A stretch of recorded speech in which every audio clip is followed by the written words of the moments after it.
on aborde l'économie solidaire dans son sens assez large, européen et international, d'alternative économique. Je dis ça parce que souvent on pense que l'économie solidaire, c'est juste les initiatives qui s'occupent des chômeurs, mais non, c'est beaucoup plus large que ça. C'est comment justement, d'un point de vue politique, on a une approche justement un peu différente pour développer des entreprises, des organisations, des initiatives qui contrebalancent un peu le modèle économique classique, libéral, capitaliste. Alors, nous, on a monté en fait une formation avec ces acteurs de l'économie solidaire au Luxembourg qui s'appelle FASAG, donc formation des acteurs sociaux en autogestion pour l'économie solidaire. Donc, chaque mot veut dire beaucoup. Acteurs sociaux parce qu'on se vit comme des acteurs du mouvement social, pas simplement un réseau d'entreprises, mais des gens qui veulent changer la société. En autogestion, puisque en fait on est dans un fonctionnement collectif où il n'y a pas des formateurs qui viennent donner leur savoir et puis un programme définitif où on doit avaler une somme de savoir qu'on doit digérer ou pas. Donc on est dans un processus collectif et participatif. Et pour l'économie solidaire, puisque c'est notre paradigme un peu économique de changement alternatif. Alors on s'appuie pour ça sur une pédagogie qui est chère donc, aux Brésiliens et particulièrement à Paulo Freire, qui est le théoricien de l'éducation populaire. Et dans le cadre de cette éducation populaire, avec Paulo Freire, on pense que en fait, les hommes et les femmes ne s'éduquent que dans aussi l'interaction qu'ils ont avec le monde, dans leur communauté, dans les gens, etc. Et nous, comme on fait venir des intervenants de tous les coins d'Europe, on va le voir ce soir, de Suède, d'Italie, ça fait partie aussi un peu de notre mission de dire que c'est un peu bête d'avoir des interventions de très haut niveau pour notre petit groupe de formation, mais ce qui est intéressant, c'est de la diffuser aussi dans la société, dans les organisations luxembourgeoises, auprès des citoyens, en fait. Et que donc c'est dans ce cadre-là qu'on aime bien, quand on peut s'associer avec un lieu et de faire des petits moments d'échange, qu'on veut assez convivial, donc n'hésitez pas à intervenir, à vous interrompre, à faire des propositions si vous en avez. Là, ce n'est pas une conférence formelle avec des académiciens qui vont vous dire comment ça fonctionne la finance, mais il y a, avec leur expérience, avec des convictions, mais aussi des questionnements, et c'est ça qu'on peut partager ensemble, si ça vous convient. Je voulais faire une petite introduction parce que ce matin, on a eu la chance d'avoir Christian Hansperger, qui est un des spécialistes théoriciens donc, de la finance solidaire. Et je voulais me risquer à l'exercice très périlleux de résumer son propos de 3 heures ce matin et très dense en 3 minutes pour faire une introduction pour vous. Et donc, non, je prendrai le risque, même s'il était là, de le faire devant lui. Et donc, il nous a expliqué en fait comment fonctionne la finance solidaire. Et le premier point important que j'ai retenu, mais mes camarades du groupe pourront compléter ou me contredire, c'est qu'en fait la première chose très importante, c'est de savoir que en fait, c'est le secteur bancaire qui crée la monnaie à travers le crédit.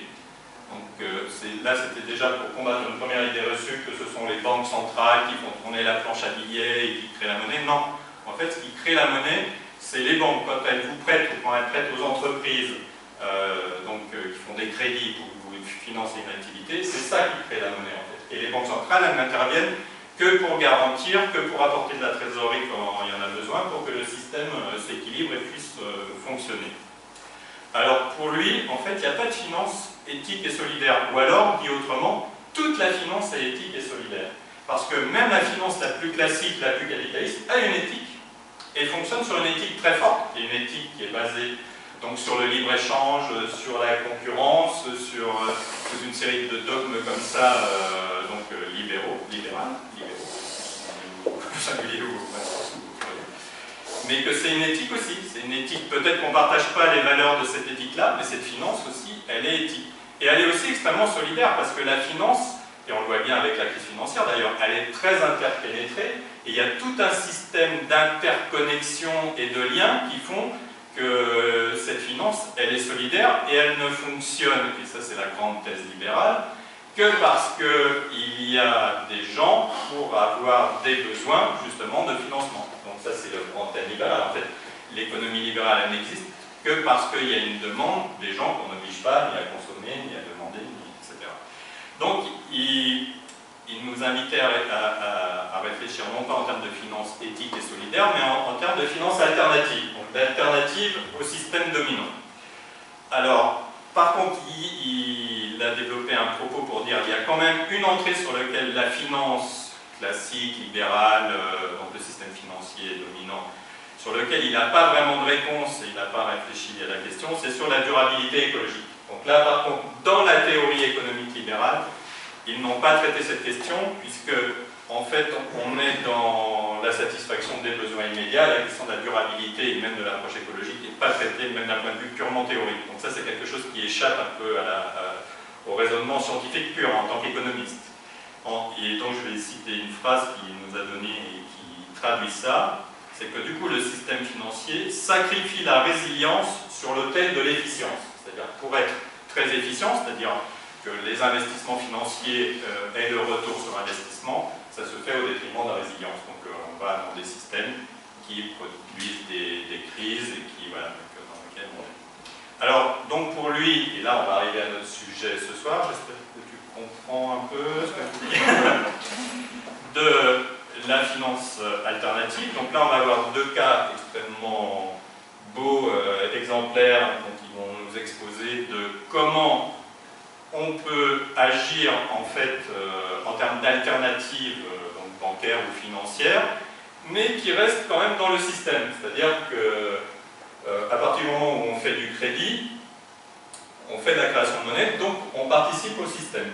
Donc pour lui, dans son propos, on ne fait vraiment une alternative en termes de finances que s'il y a de la création de monnaie publique.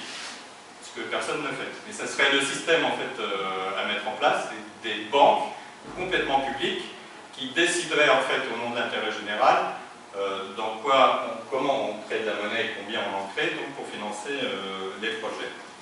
Et puis le troisième système qui sont les monnaies complémentaires, donc là on n'a pas d'exemple ce soir, avec différents degrés, parce qu'il y a des monnaies complémentaires dont le niveau 1 c'est en fait il y a une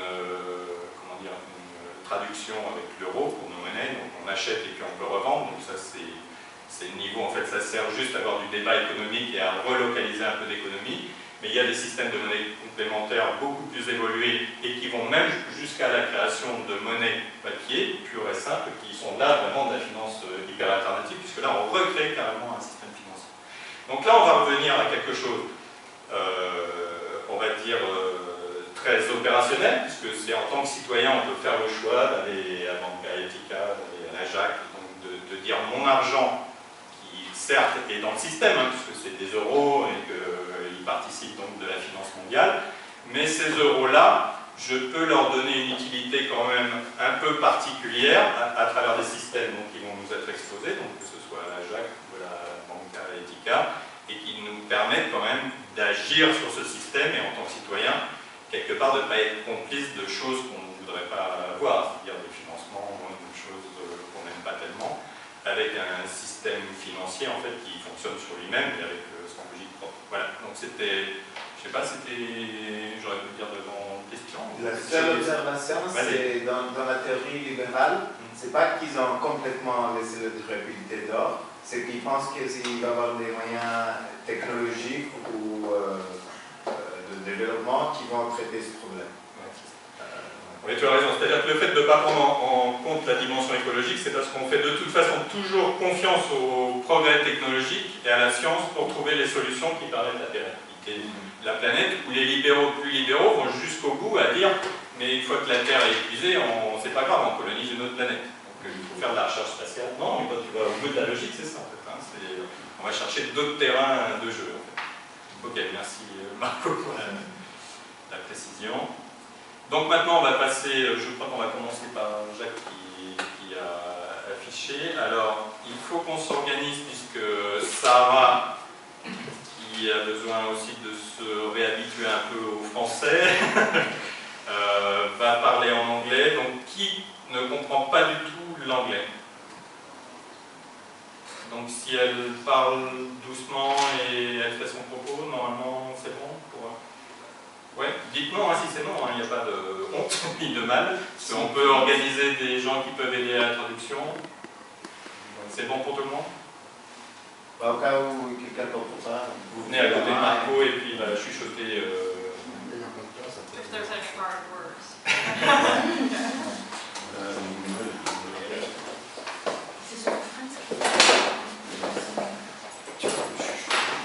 Ok, donc ça c'est aussi un exercice en action de la solidarité, vous voyez, de s'entraider et de s'organiser pour plus se comprendre.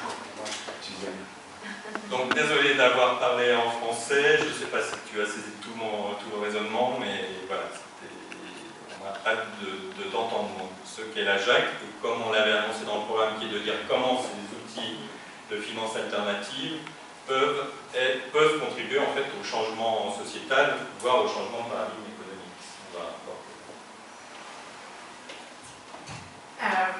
Just to introduce myself, my name is Sarah, and I've been a member of this bank for 1 or 1.5 years.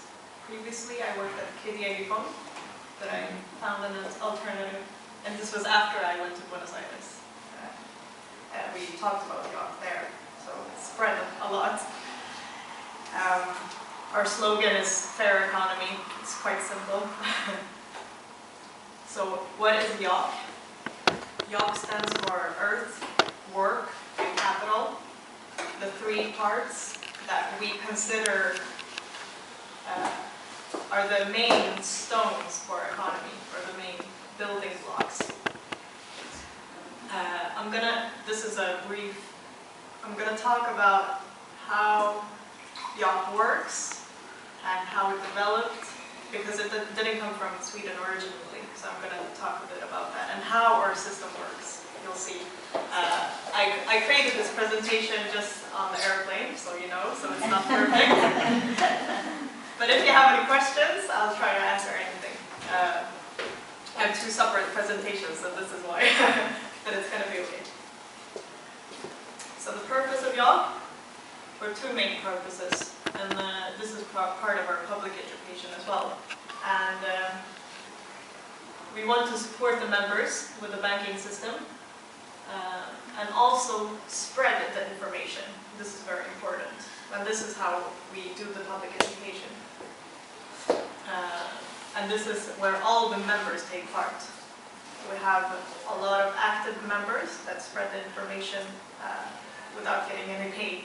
So we all do it word of mouth is the best marketing way. This is how it looks like approximately today. We have 39,000 members in Sweden. And the biggest part is around, we have 2 offices. One is in Skövde, this is our main office.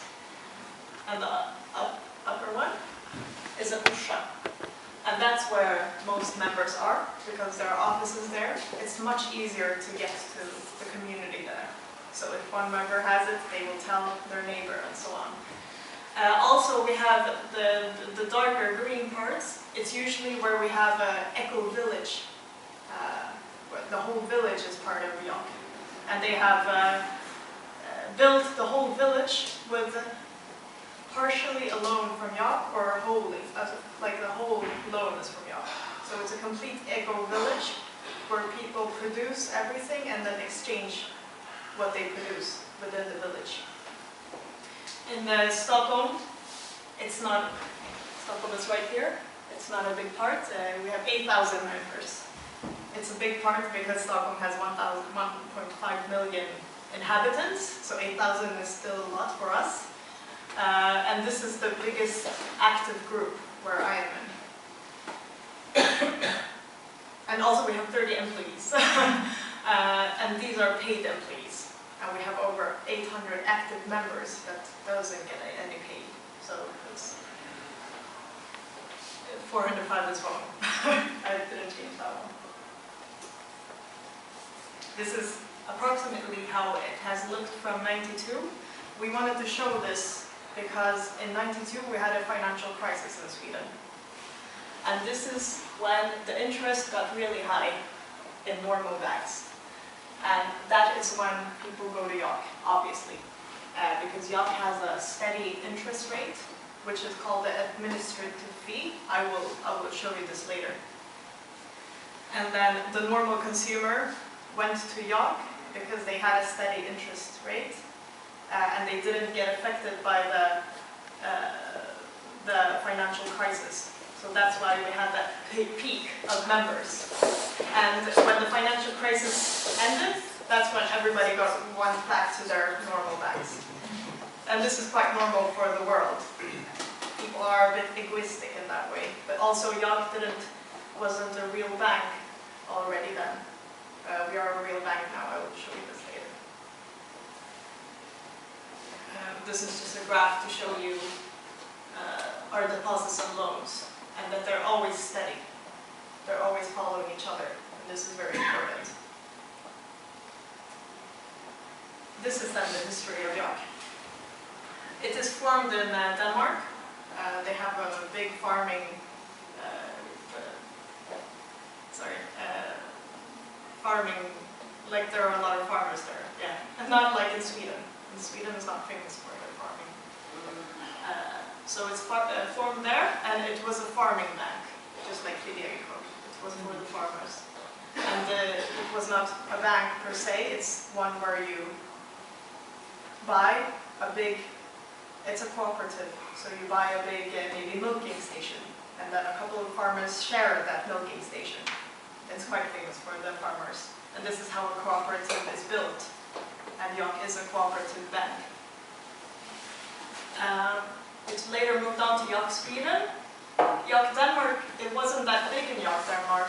So when it was farmed in Sweden, it was much bigger. Even though we don't have that many farmers, we have a more solidaric economy in Sweden. We have a lot of people that want a social economy, and a socially right, equal economy. And it grew a lot. When we reached the financial crisis, and this is also when all the local groups were formed, and we could start the public education for real, because this is only a couple of people forming them. And here is the peak where it took 6 years before York could have that capital. You need a startup capital for 4 million SEK, or for, what is it, 400,000 euro, I think, for a bank. You need that to exist as a bank. And before, it took 6 years for York to actually get that money from the members. Each member pays a member's fee, and this member's fee went to this deposit, which then enabled us to become a bank. And this was an important step, because with this you have the legal rights as a bank, and we could perform as a bank the way we wanted to. And so now we're reaching where you want to get a card and so on. You have to first become a bank before you can even think about that. This is an extremely important thing, because in Stockholm, York is often confused as an Islamic bank, because York offers interest-free money, which is the Islamic bank, how they do. The big difference is the money in York is only members' money. In Islamic banks, usually it's from wealthy families in United Arab Emirates or something, that they pitch in with the money so that the members can borrow from this pit.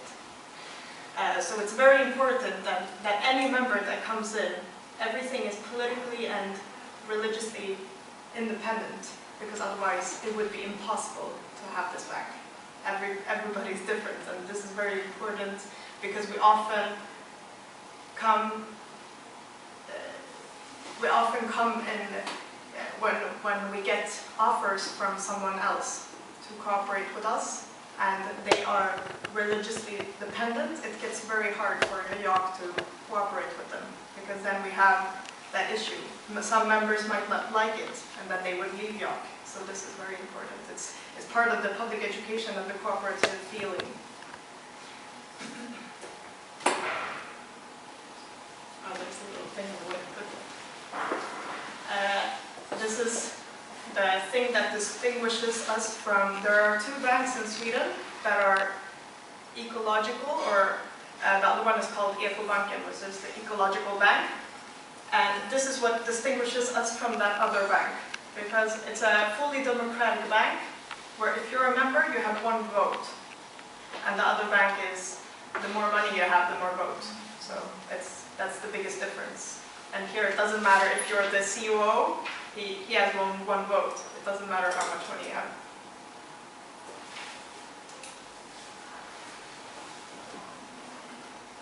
Yes. This is a picture, a comparison of how it might look in other banks. Basically, you have the lenders and a big owner and a big saver.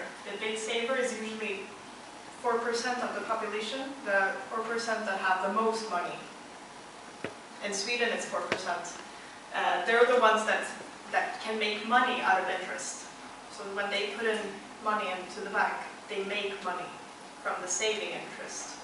And when they take a loan, the saving interest is bigger than the loan interest. This is only 4% of the population, and this is the big person there. And then the owners of the bank, they're the ones that get the interest rate, the extra interest rate that the lenders pay. And then the lenders are the small people. So this is a comparison of how we see normal banks. This is a picture of York, and this is a picture of a normal bank.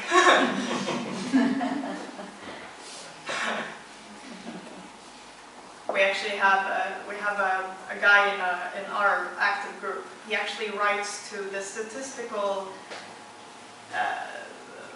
the Swedish Statistical Bureau, and he writes letters to them asking about this inequality, because there are 4% that can make money out of the saving interest.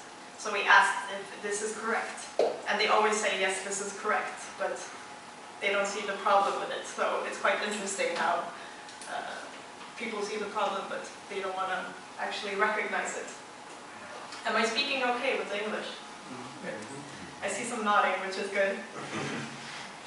This is our, as you could see previously in the graph, we have the saving and the loan. It always keeps tight, and this is important. You have to have liquidity in the bank, otherwise you can't exist.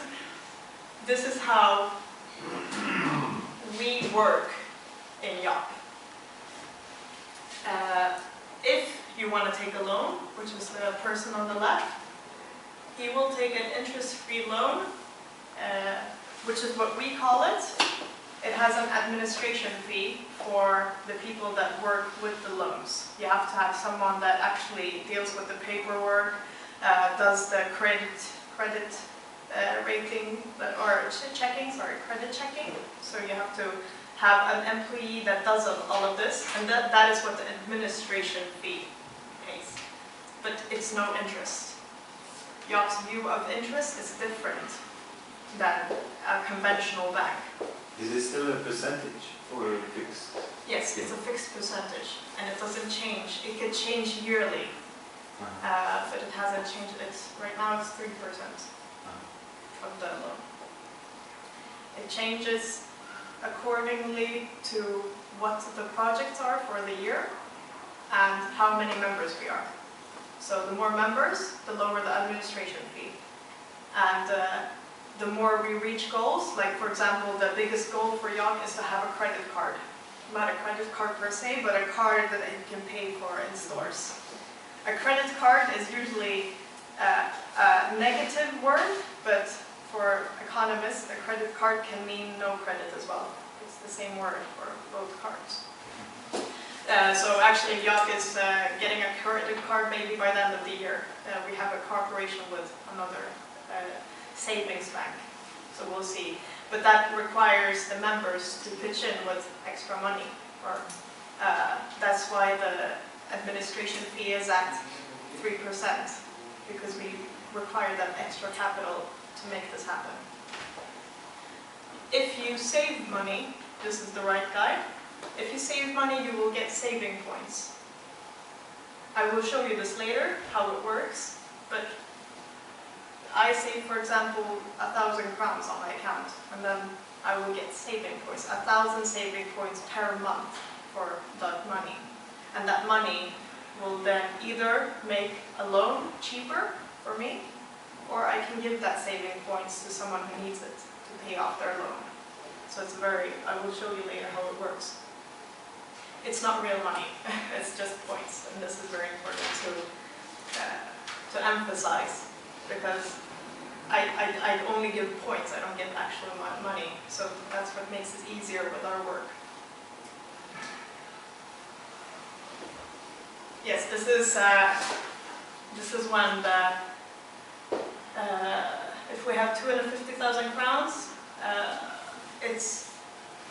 this is YOC, and that's a conventional bank, so an interest would be a reward in that case, because you would get actual money. In YOC you would get saving points. And this is 270,000, that means that the saving rate was 1.2 or something. Now it's 0.8. It also moves up and down. It's quite complicated, but I think I have slides that explains it, kind of. That's why we have public education, to teach people how it really works. Yes, this is just a little quote, like, how do I contribute? By saving. Because by saving, you actually enable money for other people to borrow. So a real cooperative. So if I put my money in the account, this means that this money is liquidity for someone else to borrow. And this is how we work. And then how do I use it? By taking loans.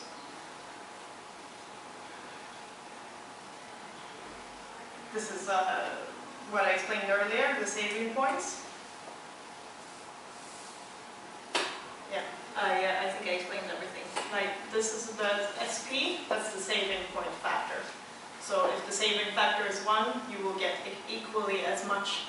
If I save 250,000 crowns per month, I will get 250,000 saving points. It's as simple as that. Yes, the saving factor. I think there are a lot of slides explaining the same thing that I say. This is a calculation. We don't really have to look at it, but this is if I, for 36 months, save each month 10,000, I will have 360,000 points after 36 months. This is just to show you that it accumulates. So each month you have 10,000. The next month, if you still have that 10,000 in the account, it will become 20,000. And then the third month it will become 30,000, and so on. So that's why it's 360,000 after 36 months. This is just to show you that it accumulates. And are you gonna explain what you can do with the points later? Yeah, I don't know if there's a slide, Okay. but I can. All right. I think there's a slide. Mm-hmm. I think there's a slide showing what you can do with the points when you take a loan. But then there's other things you can do with the points if when I come to the slide, Okay. when you take a loan, I will explain it more, what you can do with the points. Another question, I don't know, you said that with the money that you borrow you can lend, but have you got too much or not money? Because I just remember that I heard from other experience that in the end they had too much money. The problem was not to find people who are ready, who accept to put their money there, but to find enough projects. Yes, yes. We currently have that problem. We normally don't have that problem. Currently we have too many people that save. Yeah. Is that what you mean? Yeah. Yeah. Exactly. Currently we have too many people that save, but this is something that, why we try to reach big projects like that you say. Yeah. So we have reached projects that are like, there's a solidarity house that wants to open up in